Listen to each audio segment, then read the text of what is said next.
Dimanche 29 janvier 2017, Melbourne, Australie. On ne le sait pas encore, mais ce jour-là s'apprête à être gravé dans l'histoire du tennis moderne. Non, mieux encore. Ce jour-là restera mémorable pour l'histoire du tennis en général. Il est 9h20 en Suisse, quand finalement Roger Federer se met à sortir de son vestiaire. Il le sait, ce match pourrait être sa dernière chance de remporter une nouvelle fois un tournoi du Grand Chelem. En effet, à 35 ans il en est conscient. Ses plus belles années sont déjà loin derrière lui. Mais pour de nouveau être sur le toit du monde, Roger Federer va devoir battre son plus grand rival, celui qui aura été le premier à contester sa domination suprême sur le tennis mondial. Il est 9h29 quand les deux joueurs s'apprêtent à rentrer sur le terrain et à quelques pas de l'entrée de la mythique Rod Laver Arena, Federer entend cette foule en transe. Malgré ses 17 titres du Grand Chelem, il est impossible pour lui de ne pas ressentir de la pression. Mais alors que Federer entend le speaker prononcer son nom, il se remémore. Comment en est-il arrivé là ?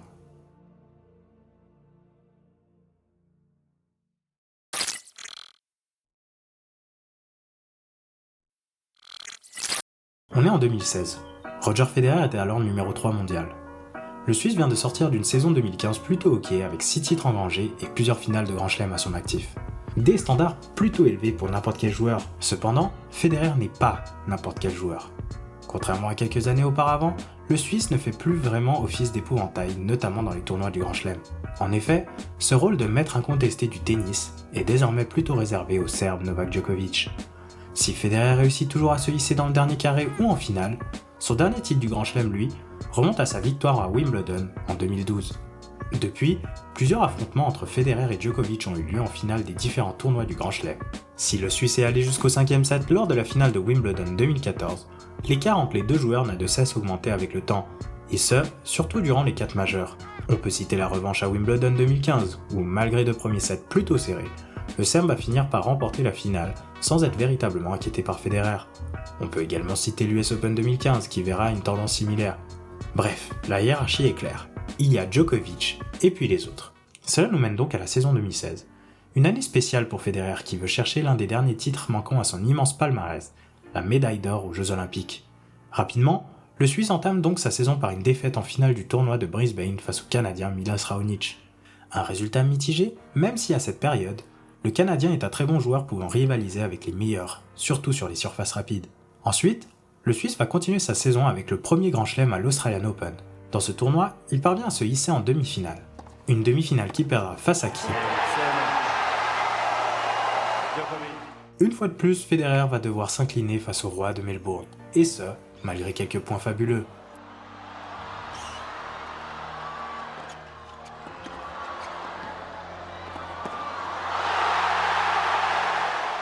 Bon, si le début de saison est plutôt correct, c'est à partir de ce moment-là que tout va se gâter. Quelques jours après cette rencontre, une nouvelle va tomber dans les médias. Federer s'est blessé et va devoir se faire opérer. Mais comment s'est-il blessé ? Lors de sa demi-finale ? Non. À l'entraînement ? Non plus. La blessure n'a rien à voir avec le tennis. En effet, Federer s'est blessé alors qu'il s'occupait de préparer un bain pour sa fille. Résultat, le Balois va subir une opération sur un de ses ménisques, ce qui va le tenir éloigné des cordes pendant 2 mois. Ainsi, les tournois de Dubaï, Rotterdam mais surtout le Master 1000 d'Indian Wells vont être effacés du calendrier de Federer. Un coup dur pour le joueur. De plus, vu que les malheurs ne viennent pas tout seuls, un virus gastrique va l'empêcher de faire son retour à Miami.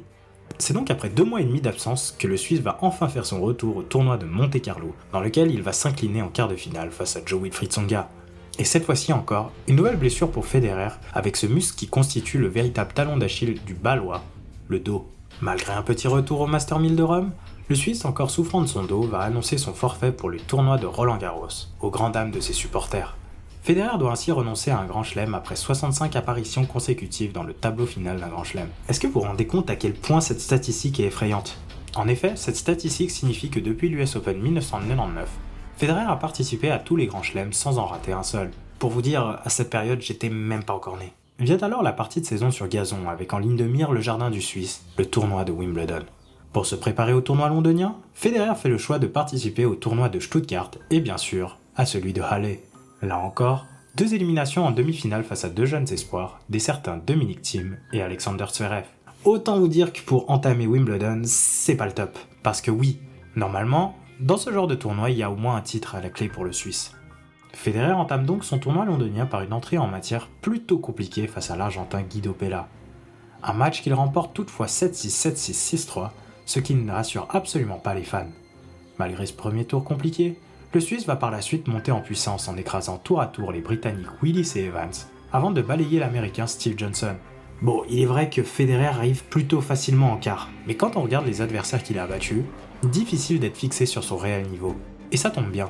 Le Suisse va enfin avoir son premier gros test en la personne du Croate Marin Cilic. Toutefois, ce quart de finale ne se passe pas comme prévu. Le Balois en délicatesse avec son revers se retrouve rapidement mené 2-7-0, et on entrevoit déjà les potentielles critiques des médias sur son sort. Doucement, Federer reste quand même Federer. Malgré les difficultés rencontrées, le roi de Londres parvient à retourner le match en sa faveur et effectue une véritable remontada, dans laquelle il sauve pas moins de 3 balles de match lors du 4ème set. Un set qu'il finira par remporter 11-9 au tie-break. Le Suisse parvient ensuite à gagner la 5ème manche 6-3 et se retrouve donc en demi-finale. À ce stade-là, forcément, la victoire finale peut commencer à être envisagée par le Suisse. D'autant plus que la majorité des favoris ne sont plus là. On peut citer Nadal, une nouvelle fois blessé, qui n'a pas pris part au tournoi, alors que Wawrinka, lui, a été sorti par Del Potro au 2ème tour.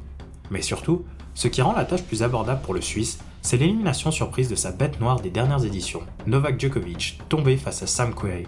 Alors oui, il reste Murray, mais battre le Britannique est tout de même plus abordable que battre le Serbe. Reste encore à se qualifier en finale, et pour cela il faut battre le Canadien Milos Raonic, un Raonic qui l'avait déjà battu précédemment.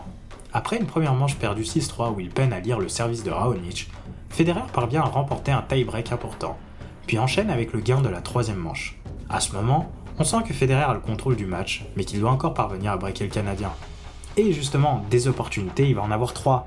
Néanmoins, dans les 3 cas, Milos Raonic va user de ses coups fétiches, soit le service et le coup droit, pour s'en sortir, ne laissant aucune chance aux Suisses. Et comme souvent dans le tennis, alors que Federer semble être meilleur, il va se faire surprendre à 6-5. Une erreur fatale qui va le pousser à jouer un 5ème set de tous les dangers. Cela nous mène donc à ce point qui va constituer le tournant du match. Le score est alors de 2-1 pour Raonic, service Federer, 40-40. Federer attaque, et alors que le Suisse semble en difficulté, il choisit de monter au filet. Et puis d'un coup, une nouvelle fois, Federer se fait mal à son genou. C'est un véritable coup dur pour Federer qui se retrouve alors diminué. Affaibli, le Suisse ne peut plus lutter à 100% de ses capacités face au service du bombardier canadien, et finit donc par s'incliner. Résultat, défaite en 5-7 pour le roi de Londres qui ne gagnera une nouvelle fois pas de grand chelem. Après la rencontre, le Suisse semble réellement impacté par cette défaite. Il le sait. Avec les absences de Djokovic, Nadal ou bien même Wawrinka, Federer avait toutes les clés pour remporter ce titre qui lui échappe depuis 4 ans. Malgré cette défaite cuisante, et bien que Wimbledon ait une place importante dans le cœur de Federer, l'objectif du Suisse cette année reste quand même Rio et les Jeux Olympiques. Mais là encore, le sort va s'acharner sur Federer. À quelques jours du début de la compétition, le Balois annonce sur son Facebook qu'il met un terme à sa saison. En cause, cette chute survenue à Wimbledon.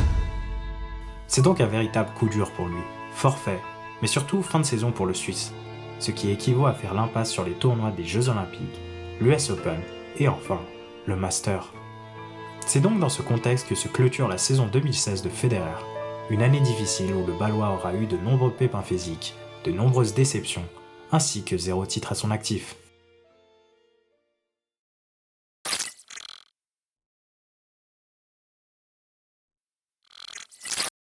Federer est-il capable de revenir à un top niveau ? Telle est la question que tous les médias ou fans de tennis se posent. On est en 2017. Ça y est, après plusieurs mois sans compétition, le Suisse est de retour avec comme objectif de briller à l'Australian Open. Oui, car quoi de mieux qu'un tournoi du Grand Chelem pour effectuer son retour ? En effet, Federer ne va disputer aucun tournoi de préparation avant l'Australian Open. Il va certes disputer l'Hopman Cup à Perth où il bat Dan Evans et Richard Gasquet avant de s'incliner face à Alexander Zverev. Néanmoins, étant donné que ce tournoi est un tournoi d'exhibition, il est difficile de réellement évaluer le niveau du Balois. Autant vous dire qu'on ne sait pas du tout à quoi s'attendre. Pour être totalement transparent avec vous, j'étais moi-même pas hyper confiant à cette période-là. Oui, car en plus des interrogations autour de son niveau de jeu, Federer ne fait plus partie de l'élite du classement ATP. Le Balois est désormais 18ème, ce qui signifie des tirages plutôt houleux assez tôt dans le tournoi. Pourtant, à l'approche de l'Australian Open, Federer va bénéficier d'un peu de chance et le premier adversaire à se dresser sur sa route est le qualifié autrichien Jürgen Melzer. Durant les 2 premiers sets, le Balois va avoir de la peine à prendre le dessus sur l'Autrichien. Il parvient tout de même à remporter la première manche, malgré le break subi au début de match. Même si le Balois va remporter cette première manche, Federer va perdre le 2e set, ce qui démontre clairement ses difficultés. Bon, en soi, voir Federer à ce niveau-là, c'est pas non plus une surprise. En effet, même si c'est l'un des meilleurs joueurs de l'histoire, Federer doit tout de même faire face à un manque de compétition important, une certaine pression. Et puis bien sûr, il faut souligner la bonne prestation de Melzer. Mais paradoxalement, la perte du deuxième set va libérer le Suisse qui va se montrer bien plus offensif durant les prochains sets. Résultat 6-2, 6-2, l'essentiel est là, même si le début du match ne nous a pas rassurés pour autant. Au deuxième tour, Federer affronte un autre qualifié, Noah Rubin. Là encore, Federer va remporter la rencontre sans pour autant convaincre, mais va s'offrir le droit d'affronter Thomas Berdych au troisième tour. Bon, même si le niveau de tennistique est pas flamboyant, l'essentiel est là, Federer se qualifie tour après tour. Car oui, durant ce début de tournoi, plusieurs favoris ont été malmenés. On peut citer Wawrinka et Nishikori qui ont dû prendre 5-7 pour remporter le premier tour, mais c'est surtout au deuxième tour qu'il va y avoir une vague d'élimination prématurée. Parmi eux, Nick Kyrgios ou Marin Cilic, mais surtout le Serbe Novak Djokovic, grand favori et éternelle bête noire de Federer ces dernières années. Le Serbe s'incline en 5-7 face au joueur ouzbek Denis Istomin et commence de ce fait sa descente aux enfers. Année 2017 plutôt compliquée pour le Serbe. Bon, revenons au troisième tour de Federer.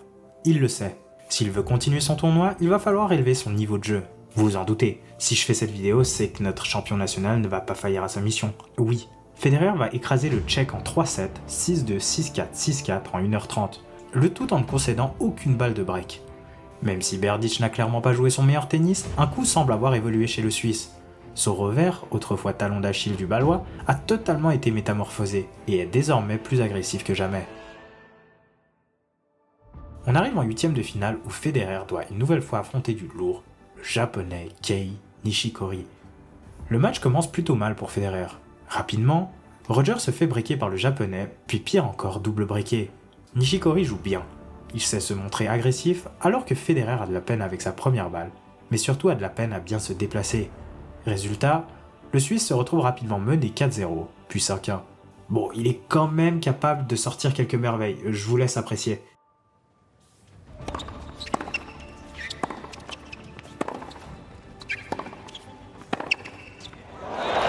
Oh, classe.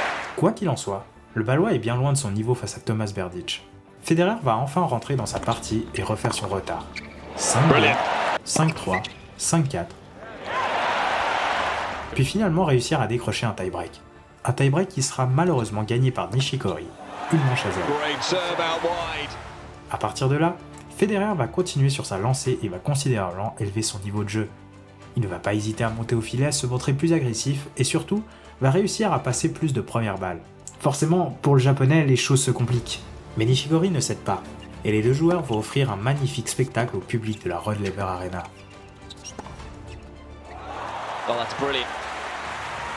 Les deux joueurs jouent bien, oui, mais ce qui devait arriver arriva. Le Suisse parvient finalement à prendre le service du Nippon. Federer breaks first in the second set.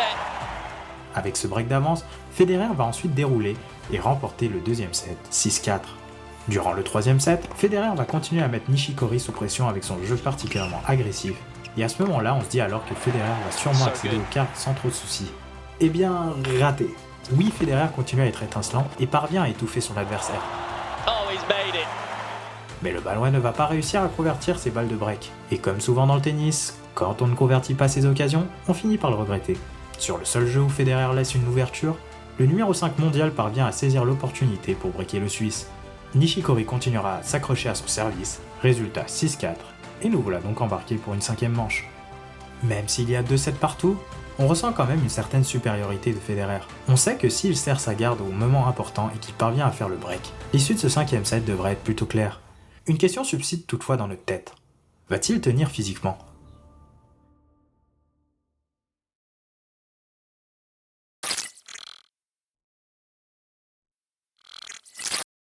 Après un premier jeu compliqué, Federer parvient tout de suite à faire le break sur le japonais et parvient rapidement à prendre le large afin de mener 3-0. Si avant le cinquième set, on se demandait si Federer allait tenir physiquement, c'est finalement Nishikori qui va prendre un temps mort médical pour une gêne au dos. Le japonais parvient quand même à rester dans le match en évitant un double break, mais le Balois reste trop solide sur sa mise en jeu. Résultat 6-3, victoire pour Federer qui accède au quart de finale où il affrontera un joueur largement à sa portée, le numéro 50 mondial, Mischa Zverev. Alors oui, Mischa Zverev reste un très bon joueur avec un jeu atypique étant donné qu'il fait du service volé. Oui, Zverev a sorti le deuxième favori du tournoi en la personne du numéro 1 mondial, Andy Murray. Mais Federer possède absolument toutes les clés pour atteindre le dernier carré, surtout après ses démonstrations face à Berdych et Nishikori. Sans trop de surprise, le Balois va éliminer le frère aîné d'Alexander en 3 petits sets, ce qui lui permet de compenser ses efforts intenses lors de son 8ème de finale. Et justement, de la fraîcheur physique, Federer en aura besoin. Je vous ai parlé de l'élimination de Murray et Djokovic, mais des favoris, il y en a encore. Pour sa demi-finale, Federer va s'offrir une rencontre particulière face à son compatriote Stan Wawrinka, vainqueur de l'US Open 2016, Roland Garros 2015 et surtout de l'édition 2014 de l'Australian Open. Une épopée que vous pouvez d'ailleurs retrouver sur cette chaîne. Revenons à cette demi-finale qui a une saveur particulière tant le niveau des deux joueurs est élevé. Car si Federer a été très convaincant, Wawrinka a lui aussi fait son chemin. Après un début de tournoi compliqué où il a dû aller jusqu'au 5ème set, Wawrinka est monté en puissance en battant Johnson, puis en évitant le piège Troïki, un joueur jamais difficile à manœuvrer avant de faire un 8ème de finale digne de son statut, soldé par une victoire 7-6, 7-6, 7-6 face à l'Italien Andrea Seppi. Une victoire qui montre toute la solidité mentale de Wawrinka, désormais habitué des derniers tours. Mais c'est surtout en quart, face à Jo-Wilfried Tsonga, que Wawrinka va faire forte impression. Après un premier set solidement remporté au tie-break 7-6, c'est durant l'entre-deux sets que le véritable highlight du match va se passer. Ah, est-ce que je t'ai regardé une fois? Ouais. Quand? Ah, l'enfant là, t'es en train de me regarder? Cette petite altercation montre tout l'enjeu de la rencontre, mais elle démontre surtout la différence de mentalité entre les deux joueurs. Car oui, le mental c'est ce qui va faire pencher la balance dans cette rencontre. Durant le deuxième set, alors que Tsonga semble avoir fait le plus dur en breakant le Suisse à 3-3, le tricolore va s'effondrer sur son jeu de service, puis laisser les deux jeux d'après aux Suisses. Résultat, 6-4 pour Wawrinka. Le Vaudois se retrouve ainsi à 1 set d'une demi-finale. Wawrinka ne va pas faillir et va rapidement faire le break pour se retrouver à 3-0. Il fait ensuite preuve de solidité et remporte le 3ème set 6-3. Le Vaudois s'offre ainsi l'occasion d'affronter son compatriote, son ami, mais surtout celui qui leur a toujours fait de l'ombre, Roger Federer, pour une place en finale. Un match que vous pourrez retrouver dans le prochain épisode.